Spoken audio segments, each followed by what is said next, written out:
Hello, it's Elder here, and today I wanted to go ahead and review the Stinger Cold Therapy Massage Roller Ball made by a company called Recoup Fitness.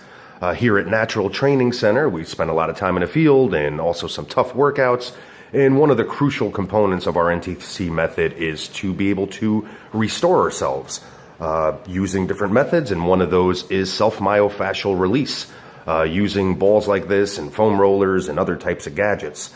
Those of you that are not familiar with self-myofascial release and utilizing that to restore your body, I'll get into a little bit of detail and give you my layperson explanation.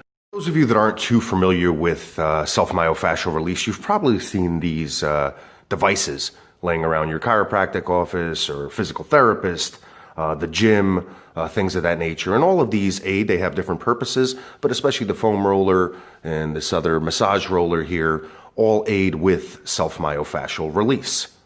So while we're out in the field hiking, backpacking, working on all sorts of different activities, our bodies are taking a toll, and we need to restore our bodies. Things get tight, connective tissue gets out of whack, and think about it the way that we would approach having to go to a masseuse or a chiropractor or physical therapy to basically work out these knots and get rid of that tightness. What we're doing with self-myofascial release is trying to get rid of those symptoms ourselves, or taking care and alleviating that stress or those knots that are on the body and that tightness by using various devices. And this Stinger roller here is definitely something that I'm happy with. I'm glad that I got to review it because it's something that I have been implementing into my own restoration, and it's been working out pretty well. I suggest in the beginning starting out with these foam rollers. They're bigger surface area, less pressure on the body. As you begin to get comfortable with self-myofascial release, we start getting smaller and smaller and getting into balls and other smaller devices, all the way down to baseballs and tennis balls and even golf balls. And that's why this is a pretty good size as far as the Stinger roller.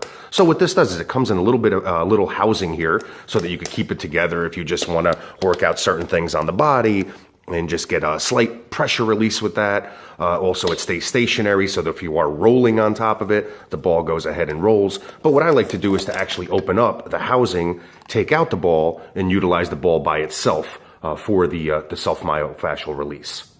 Now, you can tell this Stinger roller ball here has condensation on it, and that's because I froze it. It's one of its features, so I wanted to go ahead and test that out for this review. And basically just put it in the freezer for a couple hours, stays cold up to 6 hours. Now it's been out of the fridge already for about 4 hours today, and it's still pretty cold. All right, so for those of you that enjoy the extra cold while you're doing your self-myofascial release and also using it for compression and Rice method and things of that nature, pretty cool feature that's built right into this Stinger roller ball. So keep in mind that our bodies are all different sizes and shapes, so you got to find what works for you. And that's why it's always good to have an assortment of different type of rollers, because different muscle groups and different areas that you're trying to get into, you might not be able to get into with bigger type of balls like this medicine ball here, or this other roller, or even the foam roller. So as you start getting different sizes to better allocate that space that you're trying to work, just something to keep in mind. And remember, this does get painful, so you always want to exhale through the movements and make sure that you're not putting too much pressure, and just gradual, just like everything else that I preach about. Baby steps will always get you there the fastest. All right, so little by little, ease into it. Think about having dough, and the dough's all clotted up into knots, so on and so forth, and you're going ahead getting that rolling pin and rolling it out. That's very similar to what we're thinking about here while we're trying to get that release with these type of devices. So I just wanted to give a quick overview here on self-myofascial. This was more of a review, not a tutorial. There's a lot of great information out there. Get out there with a good coach and learn more and discover more about self-myofascial. Once again, there's always two sides of the fence. One side swears by it. The other side says that there's no science in this and it doesn't work, so on and so forth. Just like everything else, give it a try. If it works for you and it makes you feel better, continue doing it. If you feel like it's doing nothing for you, then go ahead and stop. So, stop listening to other people's opinion because that might be something that doesn't get you where you need to be as far as goal-wise. So always try stuff out for yourself, especially when there's very little negative impact, as long as you're doing things correctly. And that's why it's important to learn what you're doing. Don't just get out there, get one of these devices, start bouncing around on it, and then you end up getting hurt. All right, so that's something that you definitely want to be careful.